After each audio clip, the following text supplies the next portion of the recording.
Hello दोस्तों, आपका स्वागत है हमारे यूट्यूब चैनल वेब फार्मेसी में। आज हम बात करेंगे हाइपरथायरॉयडिज्म के बारे में और थायरोटॉक्सिकोसिस के बारे में। हाइपरथायरॉयडिज्म जो होती है एक ऐसी कंडीशन होती है जहां थायराइड ग्लैंड जो होती है अधिक मात्रा में थायराइड हार्मोन का जो है सिक्रीशन करने लगती है। किसी कारणवश जो है उस कंडीशन को हम लोग जो हाइपरथायरॉयडिज्म कहते हैं। थायरोटॉक्सिकोसिस किसे कहते हैं? थायरोटॉक्सिकोसिस एक ऐसी कंडीशन होती है जहां थायराइड ग्लैंड से जो अधिक मात्रा में जो हार्मोन निकला है उसके वजह से वहाँ पर जो है टॉक्सिसिटी जो है काज हो जाती है। उसी को हम लोग जो थायरोटॉक्सिकोसिस कहते हैं। अब हम बात करेंगे हाइपरथायरॉयडिज्म के बारे में।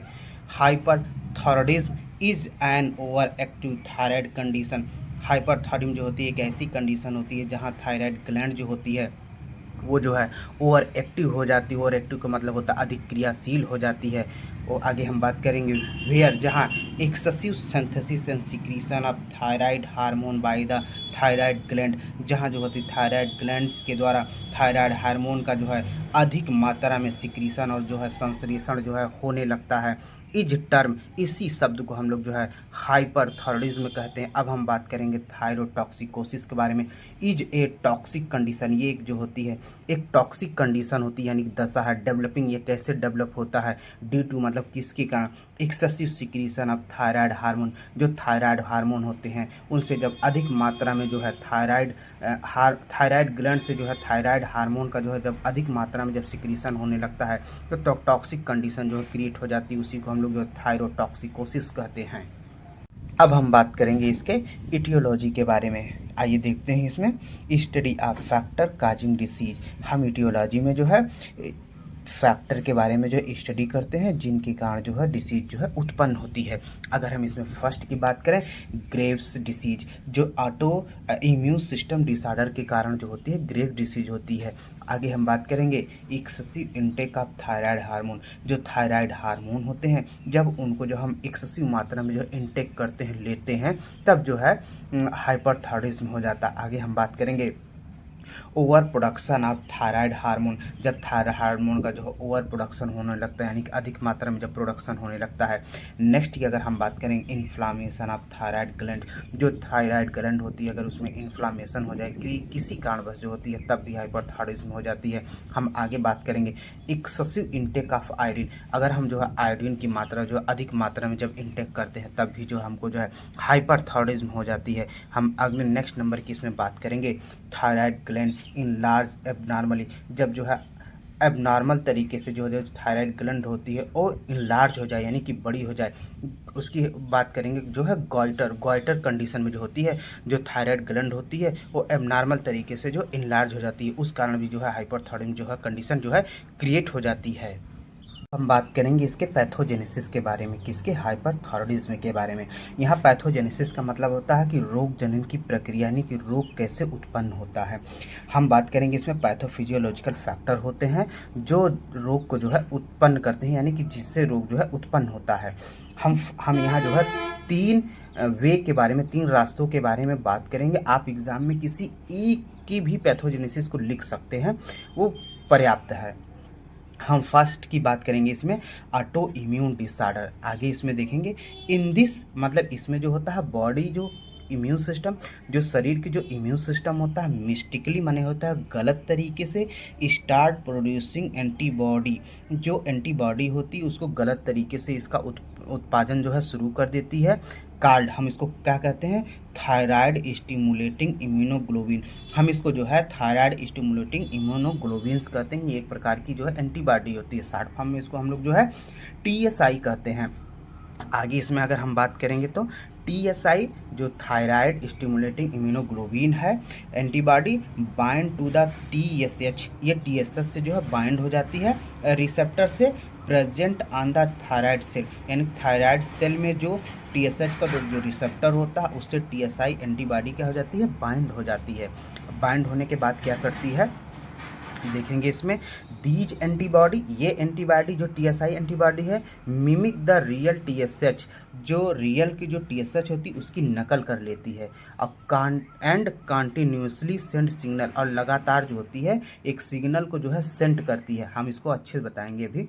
To the thyroid gland, thyroid gland को लगातार जो है सिग्नल सेंड करती है टू प्रोड्यूस हार्मोन, जिससे जो है लगातार जो है हार्मोन का प्रोडक्शन जो है शुरू हो जाता है, होने लगता है। काजिंग, जिसके कारण hormone level to the increase in uncontrollably, और जिससे जो होता है, जिस कारण जो होता है हार्मोन का जो लेवल होता है वो अनियंत्रित रूप से जो है क्या हो जाता है, वो बढ़ जाता है। कैसे देखेंगे, मान लीजिए कि ये थायराइड ग्लैंड है और ये पिट्यूटरी ग्लैंड है। पिट्यूटरी ग्लैंड से टीएसएच एक प्रकार का हार्मोन होता है, निकलता है, जो थायराइड ग्लैंड को स्टिमुलेट करता है। जब ये इसके द्वारा स्टिमुलेट होता है तो थायराइड ग्लैंड जो होती है थायराइड हार्मोन का जो सिक्रीशन करती है, क्योंकि ये थायराइड के ये पिट्यूटरी ग्लैंड्स के कंट्रोल में हो रहा है।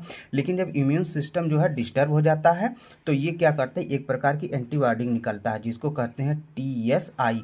ये टीएसआई जो है इसकी नकल करता है हूबहू इसी की, और ये इससे जो है इसके रिसेप्टर से यहाँ बाइंड हो जाता है थायराइड ग्लैंड्स के। जब थायराइड ग्लैंड से जब ये बाइंड हो जाएगा तब जो है बेवजह ही जो है थायराइड हार्मोन का जो सिक्रीशन करता है, जिससे जो है हाइपरथायराइड की कंडीशन जो है वो क्रिएट हो जाती है। ये है फर्स्ट पैथोजेनेसिस। आप एग्जाम में जो है इसको लिख सकते हैं, या फिर मैं दो और भी पैथोजेनेसिस के बारे में बता रहा हूँ, आप उसको भी लिख सकते हैं, लेकिन तीनों में से किसी एक को ही लिखिएगा। मैं सिर्फ आपकी जानकारी के लिए जो है 3 पैथोजेनेसिस के बारे में बता रहा हूँ, जिससे जो है हाइपोथायराइडिज्म होने की संभावना जो है प्रबल रहती है। हम बात करेंगे दूसरे पैथोजेनेसिस के बारे में, थायराइड ऑटोनोमी, जिसको टॉक्सिक नोडुलर गॉइटर्स कहते हैं। आइए देखते हैं इसमें जो है सम टाइम जो है कभी कभी नोड्यूल्स फॉर्म, यानी नोड्यूल का निर्माण हो जाता है इन द थायराइड ग्लैंड। जो थायराइड ग्लैंड होती है उसमें नोड्यूल्स का जो है निर्माण हो जाता है, यानी कि गांठों का निर्माण हो जाता है। दीज नोड्यूल, ये जो गांठें होती हैं बीकम फंक्शनल, आगे जो होती हैं वो क्रियाशील हो जाती हैं। तो क्या इस विच मीन्स, इसका क्या मतलब होता है, they operate outside control of the pituitary glands. जो पिट्यूटरी ग्लैंड होती है उसके कंट्रोल से ये बाहर हो जाती है। कैसे, क्योंकि पिट्यूटरी ग्लैंड से जो है एक प्रकार का हार्मोन निकलता है, हमने अभी बताया टीएसएच। ये जो थायराइड के स्टिमुलेशंस का काम करता है। जब स्टिमुलेट होंगी तभी थायरॉक्सिन, थायराइड हार्मोन का जो है सिक्रीशन होता है। लेकिन ये जो ग्लैंड्स होती हैं, यानी ये जो नोड्यूल्स होती हैं, ये फंक्शनल हो जाती हैं, इन पर पिट्यूटरी ग्लैंड्स का कोई कंट्रोल नहीं रहता है। ये स्वतः ही जो है हार्मोन का जो है निर्माण करने लगती हैं। आगे देखें क्या होता है, these nodule start producing hormone. ये नोड्यूल जो होती हैं हार्मोन का प्रोडक्शन जो है शुरू कर देती हैं ऑन देयर ओन, अपने आप, without the body actual need. जो बॉडी की आवश्यकता नहीं है फिर भी जो है ये हार्मोन का जो है प्रोडक्शन स्टार्ट कर देती हैं, जिसके कारण जो होता है हाइपरथायराइडिज्म की कंडीशन जो होती है वो क्रिएट हो जाती है। चलिए अब हम जो है तीसरे पैथोजेनेसिस के बारे में बात करते हैं। हमने पहले भी बताया कि आप एग्जाम में किसी एक के पैथोजेनेसिस लिख सकते हैं। मैंने 3 इसलिए बताया ताकि आपको जो है थोड़ी सहूलियत रहे समझने में कि कैसे हाइपोथायराइडिज्म जो है क्रिएट होती है। आगे हम इसमें बात करेंगे थायरोआइडोटाइटिस। इसका मतलब होता है जो थायराइड जो ग्लैंड होती है उसमें जब सूजन आ जाए। देखेंगे इसमें बात करें, due to infection over the other reason, infection या फिर अदर रीजन की वजह से थायराइड ग्लैंड में जो है सूजन आ जाए। द थायराइड ग्लैंड बिकम इन्फ्लामेट, जो थायराइड ग्लैंड होती है वो क्या हो जाए, सूज जाए। रिजल्टिंग, जिसके परिणाम स्वरूप जब ये सूज जाएगी तो उसके परिणाम स्वरूप क्या होगा, in damage to the thyroid tissue, जिसके कारण जो होता है जो थायराइड को टिश्यू हो जाती है वो क्या हो जाती है, वो डैमेज हो जाती हैं। द हार्मोन प्री स्टोर, जो हार्मोन जो होता है पहले से जो कोशिकाओं में जो स्टोर होता है इन द ग्लैंड, जो थायराइड की ग्लैंड होती हैं उसमें जो पहले से जो हार्मोन जो स्टोर होता है सडनली लीक, अचानक से वो क्या हो जाता है, लीक हो जाता है। क्यों, सूजन की वजह से। इनटू द ब्लड स्ट्रीम में, और जिसके कारण जो हाइपरथायराइड कंडीशन जो है क्रिएट हो जाती है। This condition is often temporarily, ये कंडीशन जो होती है प्रायः क्या होती है, अस्थायी होती है, यानी कि बाद में जो है ये ठीक हो जाती है अपने आप। अब हम जो है इसके जो है साइन और जो है सिम्टम्स के बारे में बात करते हैं। जब हाइपोथायराइडिज्म होता है तो कौन से सिम्टम जो है दिखाई देते हैं। देखें, ड्राई हेयर, यानी कि जो हेयर है यानी कि जो बाल होते हैं वो सूखे सूखे हो जाएंगे।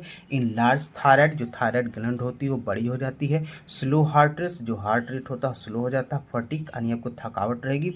वेट गेन या लूज, यानी कि आपका वेट जो होता है बढ़ भी सकता है कम भी हो सकता है। कॉन्स्टिपेशन, यानी कि कब्ज रहेगी।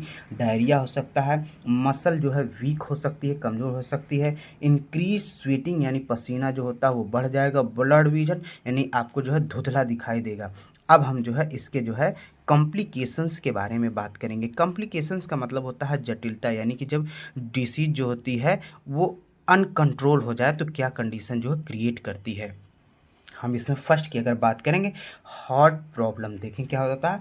हाई थायराइड हार्मोन लेवल, जो हार्मोन के जो लेवल होता है वो बढ़ा रहे, काजेज उसके कारण जो होता है रैपिड हार्ट रेट, हार्ट की जो रेट होती है वो बढ़ जाएगी। हाई ब्लड प्रेशर, जिसके कारण हाई ब्लड प्रेशर जो होता है वो बढ़ जाएगा। ऑन एंड हार्ट फेलोर, और जो है हार्ट फेलोर की कंडीशन भी क्या हो जाएगी, उत्पन्न हो जाएगी। अब हम जो है इसके नेक्स्ट कॉम्प्लिकेशंस के बारे में जो है बात करेंगे। आइए देखते हैं। सेकंड, ऑस्टियोपोरोसिस, यानी इसका क्या मतलब होता है, excessive thyroid hormone.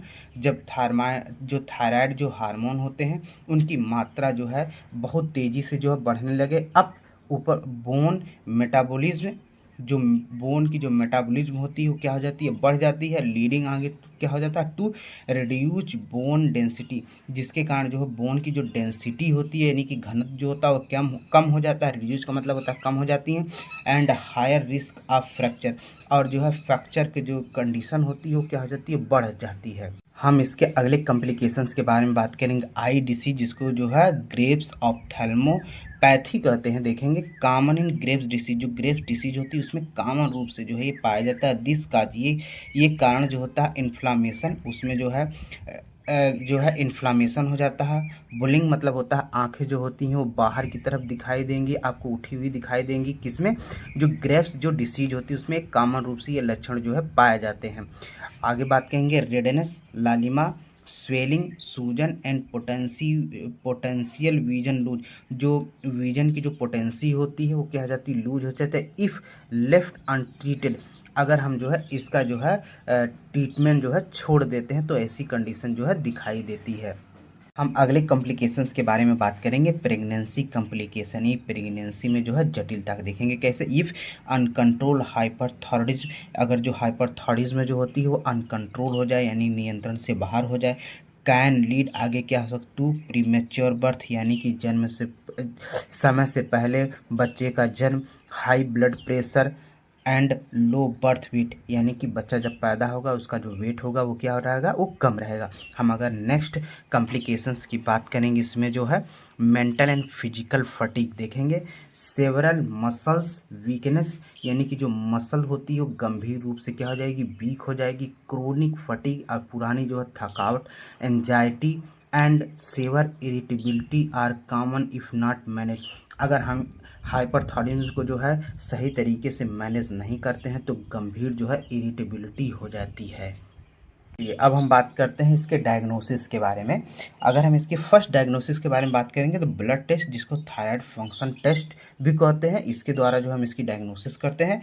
Radio active iodine uptake test के द्वारा जो है, थायराइड स्कैन्स के द्वारा, और थायराइड अल्ट्रासाउंड्स के द्वारा, और एंटीबॉडीज टेस्ट के द्वारा हम इसकी जो है डायग्नोसिस करते हैं। अब हम जो है इसके जो है ट्रीटमेंट्स के बारे में जो है बात करेंगे कि कौन कौन से ट्रीटमेंट के द्वारा हम लोग जो है इसका जो है हाइपरथायरॉयडिज्म का जो है इलाज करते हैं, देखेंगे। एंटी थायराइड मेडिकेशंस के द्वारा, जो है सबसे कॉमन होता है मेथिमाजोल, इसके द्वारा हम जो लोग इसका ट्रीटमेंट्स करते हैं।